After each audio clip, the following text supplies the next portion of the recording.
Welcome back to Fine Tooning with Drew Taylor, your one-stop shop when it comes to animation news and commentary.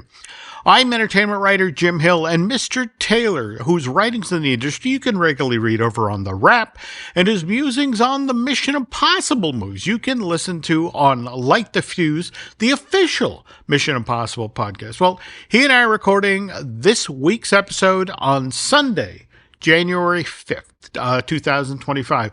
And by the way, folks, that date is significant for a number of reasons. The 82nd Golden Globes are being held later tonight at the Beverly Hilton. And just in case you're wondering, this year's nominees for the Best Animated Motion Picture, they are Flow, Memoir of a Snail, The Wild Robot, Inside Out 2, Moana 2, and Wallace and Gromit, Vengeance Most Fowl, which Drew was just giving me a tough time about because I have still not watched that. But I will once we finish recording here.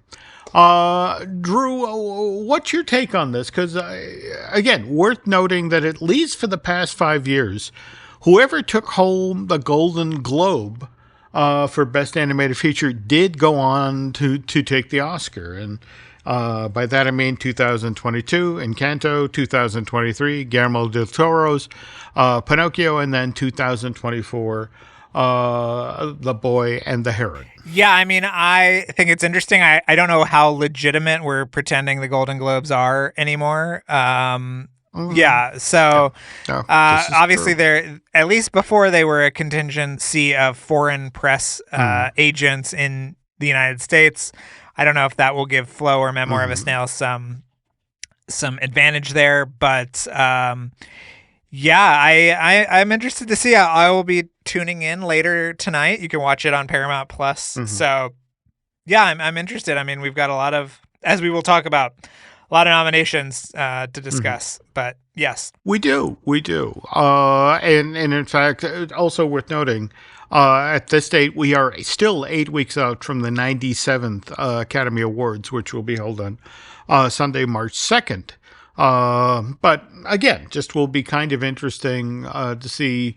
Globes are kind of these days sort of an indication of where the wind is blowing. Though, speaking of The Boy and the Heron, Hayao Miyazaki, and by the way, it's Drew who dug this up, talented gentleman behind that Academy Award-winning film, turned 84 today. And did you see the illustration he put up on the Studio Ghibli webpage last week? No, I didn't see it. What did he put up? Is it a picture of him looking like a wizard? Well, no, actually, it's in honor of, the Zodiac calendar is changing. We are transitioning to the Year of the Snake. And by the way, Mr. Miyazaki was actually born during the Year of the Snake back in 1941. And those who were born under this particular zodiac sign are said to be intelligent, charming, and mysterious. Ooh. Yeah, that said, Drew, the one thing Miyazaki is not being mysterious about is that he has yet another film in the works. This one is based on Genzaburo Yoshino's novel of childhood, How Do You Live? And reportedly chronicles the life of a 14-year-old boy who is forced to move into his uncle, or move in with his uncle following the death of his dad. And what's kind of interesting, if you've been working this side of the street for a while, how many times has Hayao Miyazaki retired at this point? By my count, 4. In fact, the most recent one being back in 2013.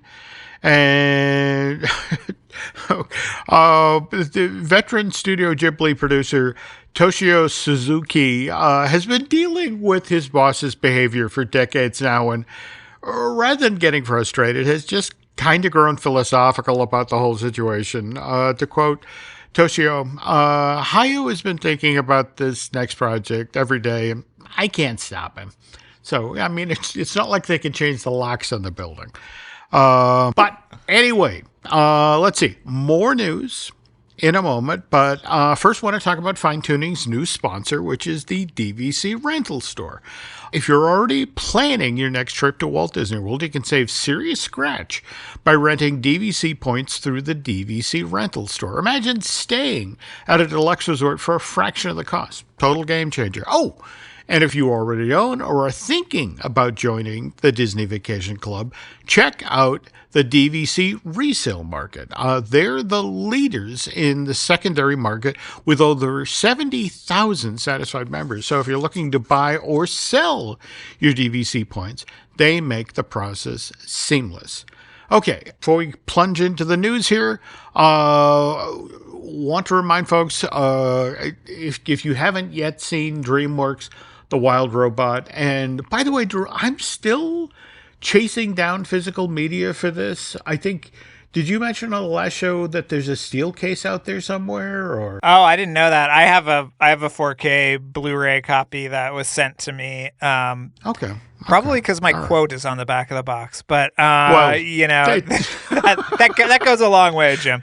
It does. Yeah. Okay. But I would just I would check Amazon and see what your options are. Yeah. Okay. That said, though, if you're willing to wait till streaming, it's actually going to show up on Peacock on January 24th. So, but that's it's Guillermo del Toro. Again, we keep quoting him here, the moral imperative.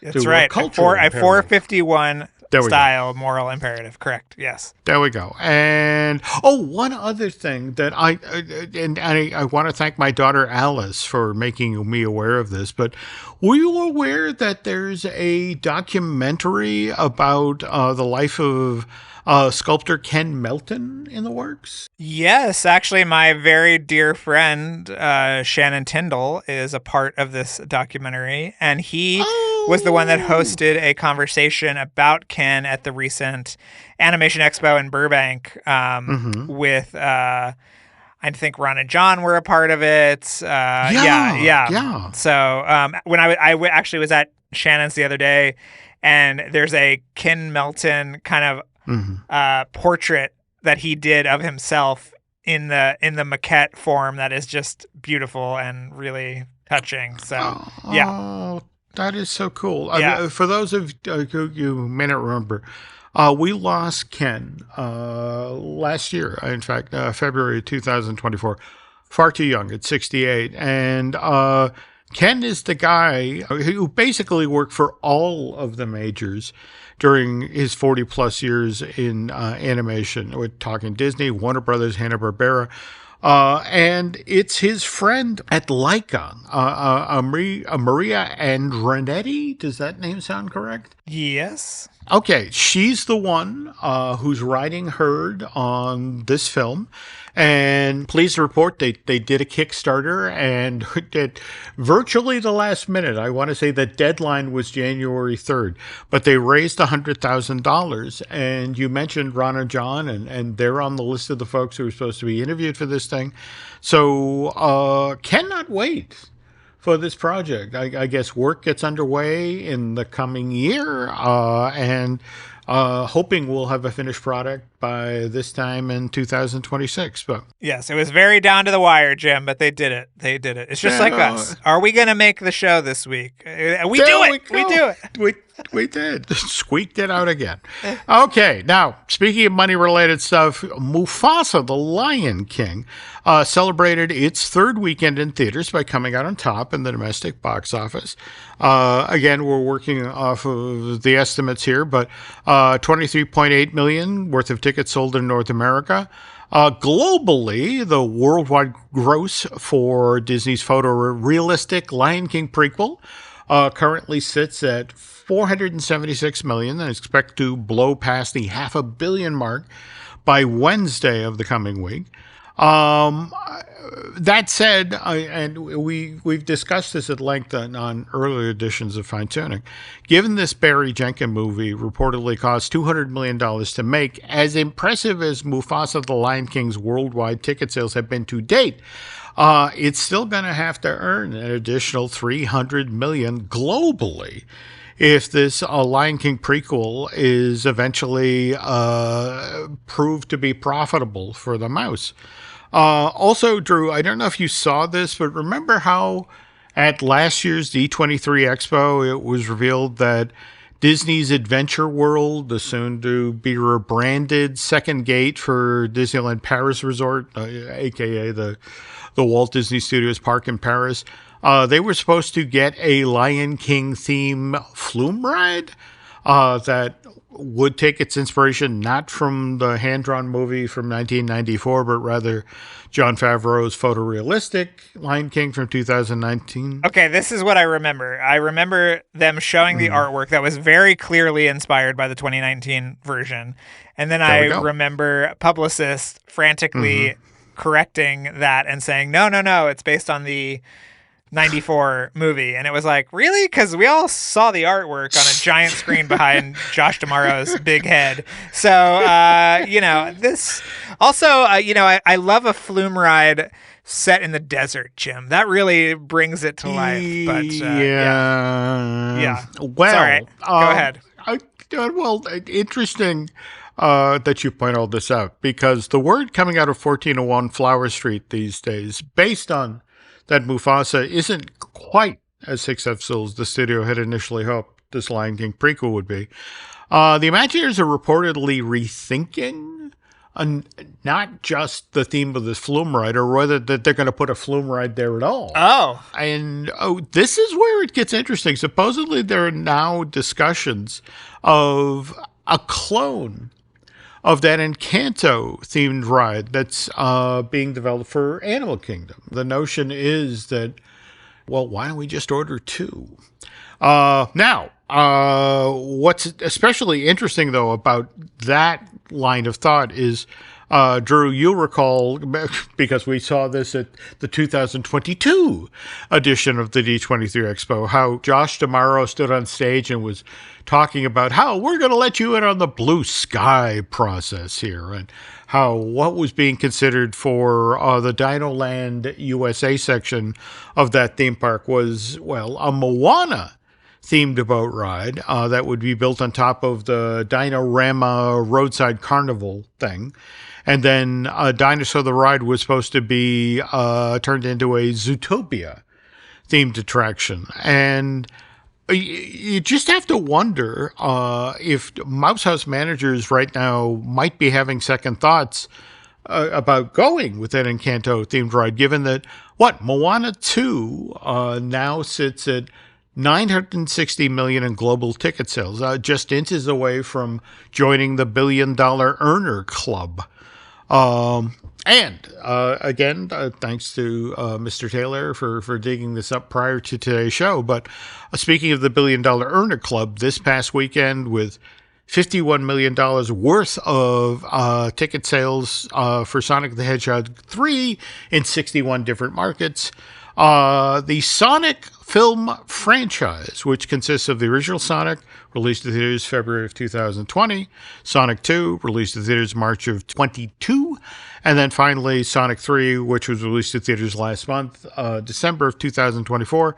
It sold $1 billion, more than $1 billion at this point, right? Yeah. And, we got to give it up. That's a little franchise that could. This is true. These movies are not expensive to make. They make a lot of money, and yeah, I'm pretty impressed. And if Moana reaches $2 billion, I'm thinking another walk-through attraction where you get sprayed by mist.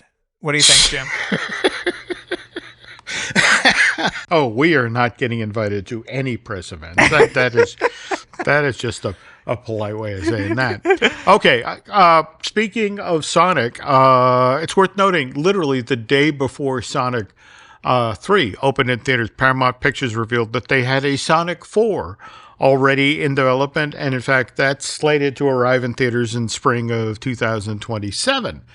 Let's see. TV side of the house, Drew also pointed out that in the past week we have gotten a trailer for Your Friendly Neighborhood Spider-Man, the new animated series from Marvel Animation, which is due to debut on Disney Plus on January 29th.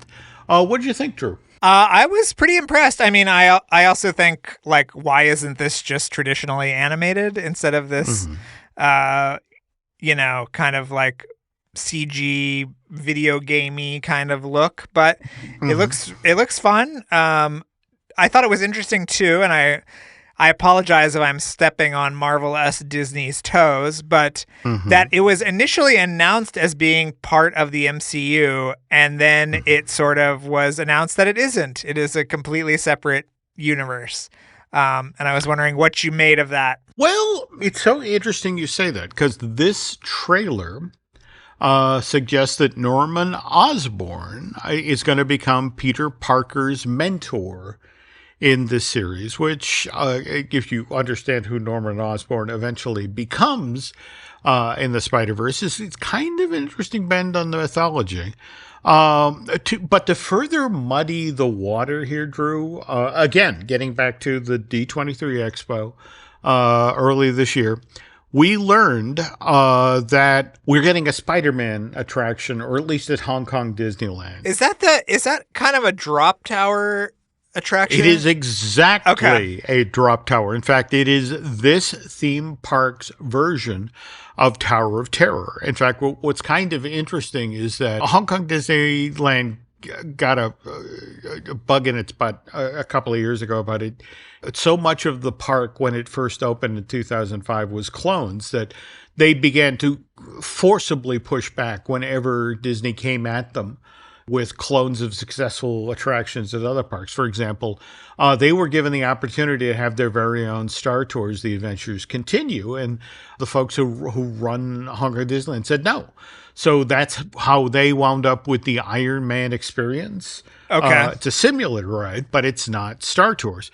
Now, toward that end, they were given the opportunity to have their very own Tower of Terror, and it's like, no.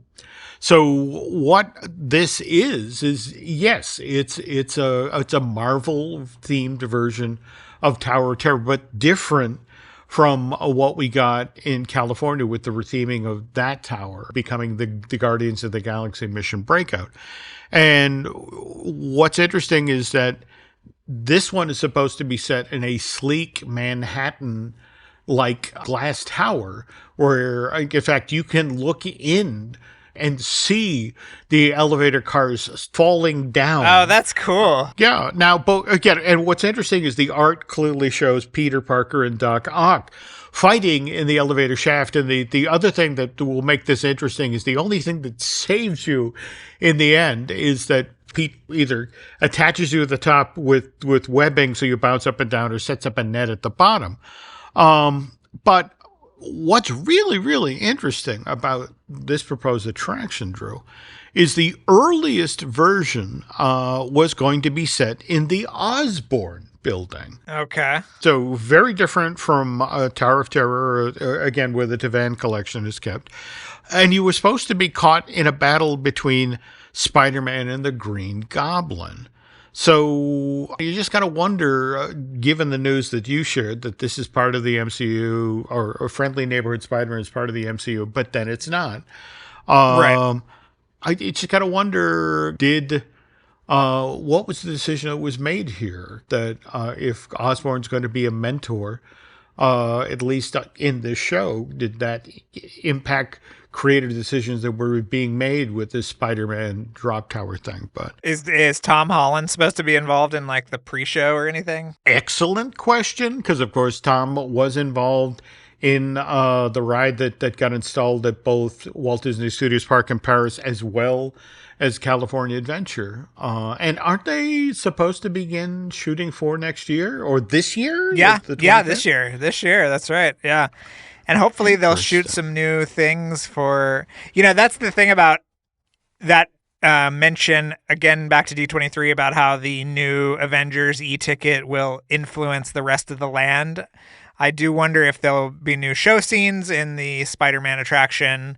Ditto that to the Guardians of the Galaxy Tower. I'm very curious about how that'll all play out. Okay. All right. That's going to largely do it for the news for this week, folks. But when Drew and I get back, we're going to take a look at when the U.S. government used Donald Duck as a way to persuade you to pay your income taxes early. But first, this. And we're back. Before we get started here, a couple of items. I don't know if in fact, we were talking on a recent show about Bluey. And boy, don't talk loosely about Bluey unless you're willing to do your homework. I got stomped by fans because it was like, there's not 49 episodes. There's 49 episodes a season. Well, to be fair, you were telling that to Len, so our hands are clean. Okay. Yes. Okay. Yeah. But I still got Fine Tooning, angry Fine Tooning fans who are, how dare you have an animation show and be that wrong? But the gentleman at BBC who was in charge initially, that was the guy who took the gamble on Bluey. He's retiring from the company. And speaking of animated favorites, the woman who initially very early on decided, that Thomas the Tank Engine, that's a cool idea. Let's get behind her.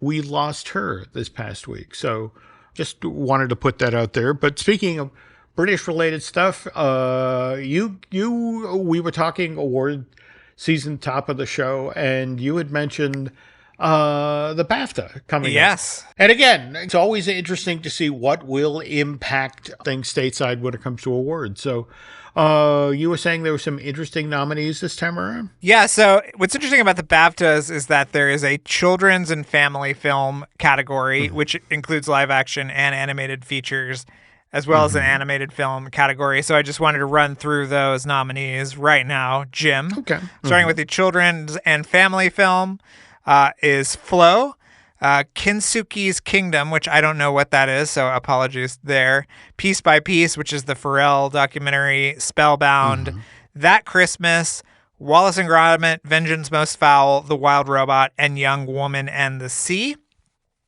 And for animated film, some interesting choices here, Jim. Despicable Me 4, Flow, Inside Out 2, Memoir of a Snail, Moana 2, That Christmas, Wallace and Gromit, Vengeance Most Fowl, and The Wild Robot.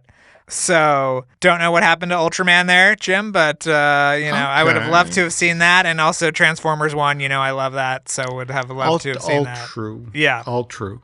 Now, just to be clear here, this is the long list, right? That these are the ones that will be winnowed down to the actual nominee? Or? Yes. I think it says all BAFTA 8 film. No, this is it. This is the list, I guess. Yeah.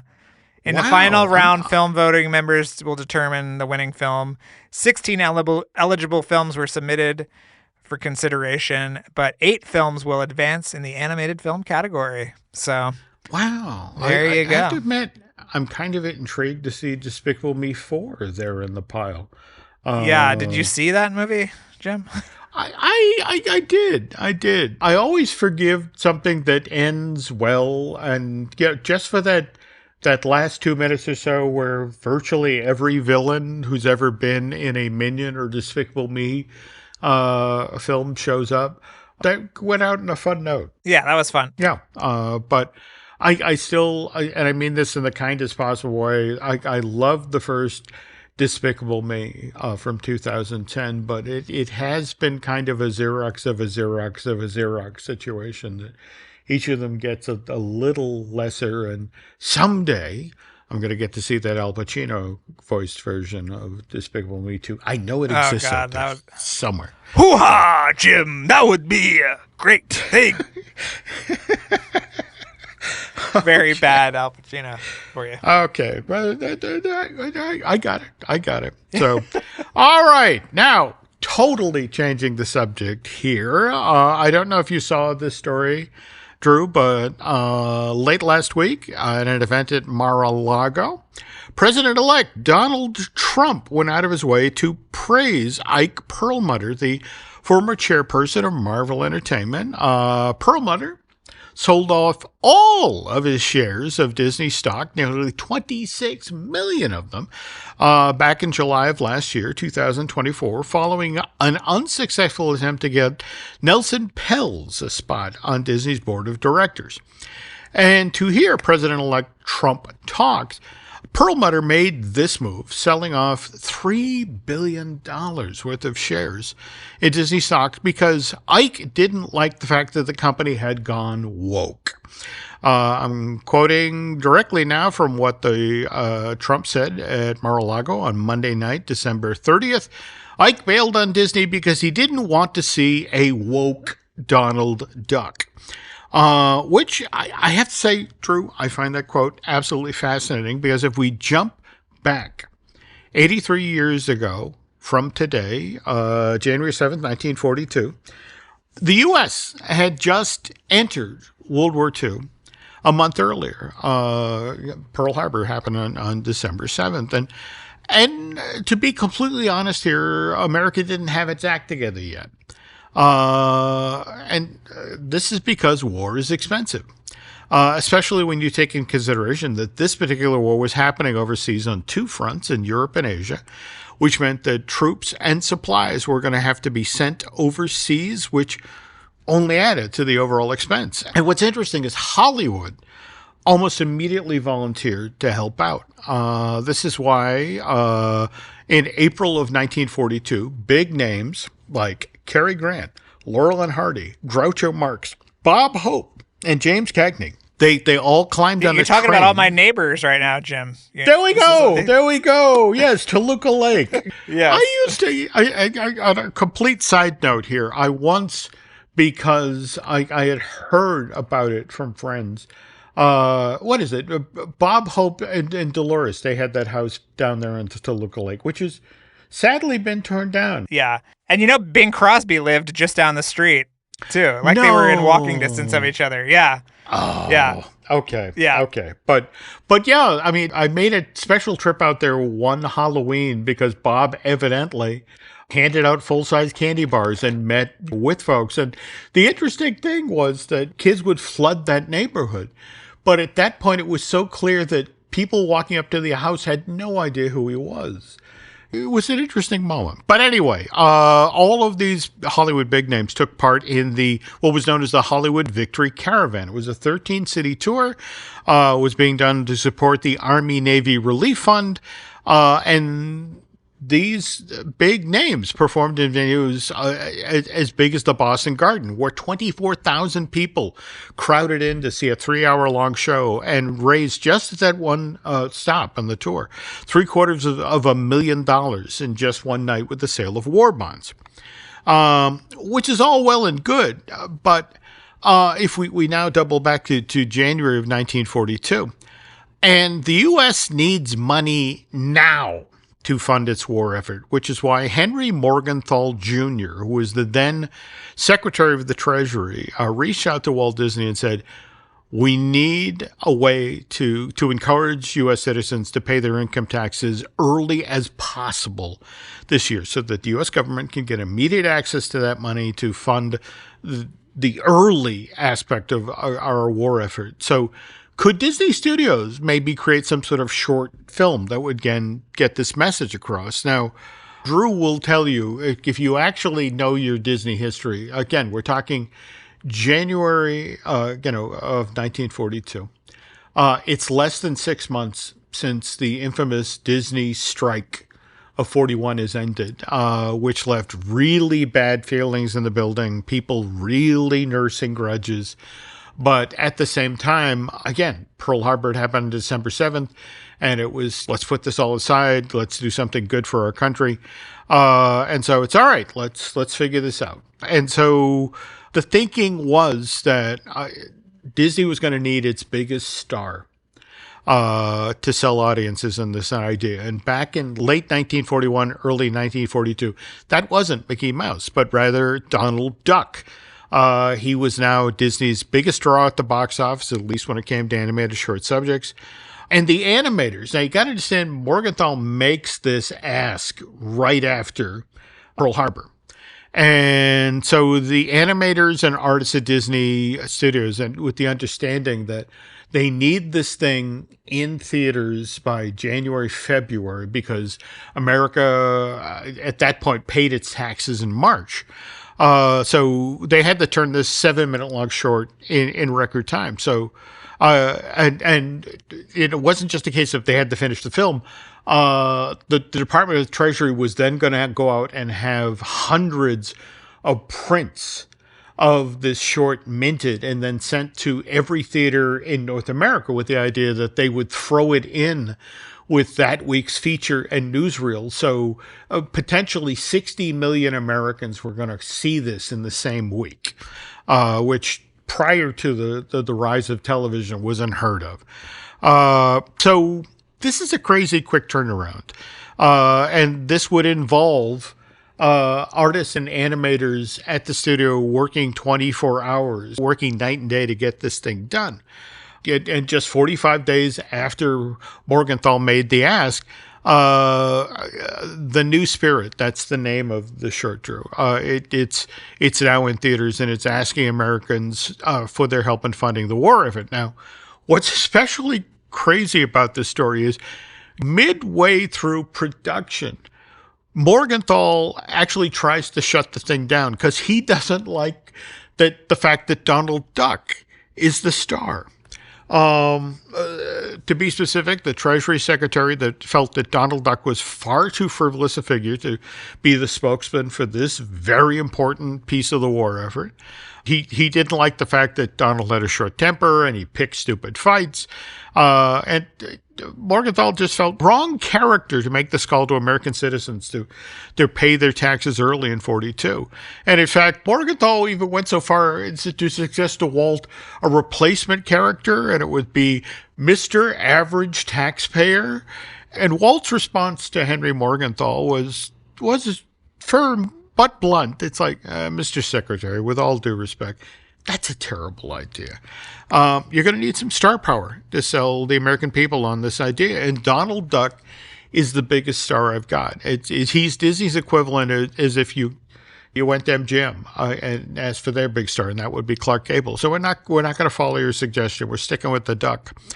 Turned out to be a very smart move. For within a week of when The New Spirit first began screening in theaters around the country, and again, that was January 23rd, 1942, the Treasury Department found itself dealing with a flood of envelopes from people who had decided it was their patriotic duty to pay their income tax as early as possible that year. And the impact of this was huge. We're talking twice the number of U.S. citizens filing their income taxes in late January and early February of 42 as compared to the numbers that had filed during a similar time in 41.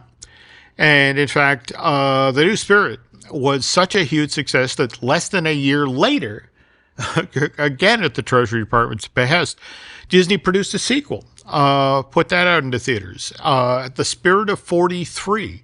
And that one actually debuted even early in theaters. It was running with the feature and the newsreel January 7th of 43. Had the same sort of impact. People decided to file their income tax early that year, and all of the funds collected poured directly into the coffers of the Defense Department. But of course, like what's the old cliche, no good deed goes unpunished. In the middle of the war years, Walt found himself called to Washington, D.C., where he was asked to appear before a Senate committee that had been formed to investigate war profiteering. And evidently, a few members of Congress had been made aware that it had cost Disney Studios $80,000 to make The New Spirit, which I just checked with the inflation calculator. That's $1.5 million in 2025 dollars. And so the War Profiteering Committee thought that was kind of high. And they probably did not know how much animation cost to produce. And more to the point, Walt's pointing out that Henry Morgenthau was the one who asked them to deliver it as quickly as possible. So costs of making New Spirit were higher than the typical Donald Duck cartoon because they're running the studio night and day to meet that January 23rd delivery date. But as Walt pointed out, Disney Studios actually managed to lose money on both The New Spirit and The Spirit of 43 because, well, again, remember, the Department of the Treasury, after Walt delivers the cartoon, has hundreds of prints of this animated short, or these two animated shorts, distributed for free to movie theaters around the country. And the thing is that the theater owners had to pay to bring in the new Disney short. And so it was one of these things where they're looking and they've got the free copy of A New Spirit and then The Spirit of 43. And it's like, why should I pay Disney to run a second cartoon? We'll just not run it, the new one, and we'll do The Spirit of The New Spirit and The Spirit of 43. So, which cut into significantly into Disney's ticket sales for that period in both 42 and 43. And so, long story short, Walt didn't even break even when it came to the money that his studio spent on making a New Spirit and The Spirit of 43. Disney actually lost money on both of these projects in their effort to help the war effort. So if it's all the same to you folks, I'm not a fan of talking about a woke Donald Duck. But on the other hand, if you want to talk about a broke Donald Duck, that's a sort of cartoon character I can talk about day in, day out.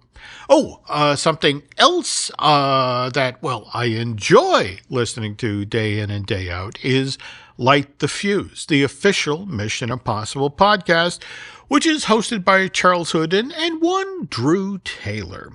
And if you're not regularly listening to the show already, then you are missing out on some truly amazing behind-the-scenes stories, not just about the Mission Impossible movies, but all of the other films that the talented folks who work on this series for Paramount Pictures have had a hand in. And most recent episode of this podcast took a very close look at the trailer for Final Reckoning, which is due in theaters May 23rd of this year, 2025. So I have to ask Drew, what's up next? I don't know if I can say but we'll be back. I believe next month is our first episode back. Okay. We will be celebrating all of the movies in the franchise. And of course, Jim, looking ahead to the Final Reckoning, which comes out in May. So, it's going to be Tom Cruise versus Stitch that weekend, Jim. So it'll be a very interesting weekend for us, you know. That's another animated related story we're going to have to get to at some point. Yeah. Okay. Speaking of which, we have some other podcasts here at Jim Hill Media we'd like you to check out. We, of course, have Disney Dish, which I do with Len Testa. That's about the Disney theme parks. We also have the Epic Universal podcast, which I do with Eric Hersey, who produces a number of the shows here on the network. We also have our Disney merch show, I Want That Too, which I do with Eric's lovely bride, Lauren Hersey. Brian Gaughan and I will be working on a brand new Looking at Lucasfilm later this week. Hope to have that up this coming Saturday. Let's see, we just posted a brand new episode of Manufacturing the Magic. That's the history of themed entertainment that we host here, which is done by Noah and Shelley Valladolid. Want to direct your attention to Disney Unpacked, our video series. We've got a brand new episode of that dropping shortly about the extraterrestrial alien encounter. And why you want to check this one out is 2 weeks after that, there will be a second video dropping, which will then shine a spotlight on the show that followed extraterrestrial into the Magic Kingdom in Florida. And that's, of course, Stitch's Great Escape. Let's see. Beyond that, I want to thank Eric Hersey and David Gray for producing this podcast. Also, want to ask you folks to do Drew and I a favor. If you could head over to Apple Podcasts and rate and review, well, not just this show, but also, again, Light the Fuse, the official Mission Impossible podcast. Beyond that, it's a new year. Drew, are we doing anything new social media-wise? No, it's the same old as of now, which is Drew Tailored, like a Taylor jacket on Instagram and Twitter. That's mainly where I am these days. Although, if Elon Musk is going to start dinging me for being negative, we'll see if I stay on X. I mean, he's just given more reasons to leave, you know? Not the best host. Okay. Speaking of social media, you can find me still on X, Twitter. Likewise, Instagram is Jim Hill Media, and over on Facebook is Jim Hill Media News. Also want to remind you folks that Drew has 2 new books hitting store shelves shortly. The Art and Making of Ultraman Rising, we're just a few weeks out from that now. That hits store shelves on January 21st. And then after that, we have The Art of Disney's Amphibia, which you did with the creator of the show, Matt Braley, right? Yeah, Matt Braley is in there, and it's got a foreword by Brenda Song, and it is delightful. Yeah, cool. I recommend both, and not just because I'm involved. So yeah. Okay. Yeah. Well, sorry. When is that in stores, Jim? That is March 25th. So, and I have already pre-ordered both of my copies. So, okay, on behalf of Mr. Taylor, I want to thank you for listening to this week's Fine Tuning, and we will be back soon.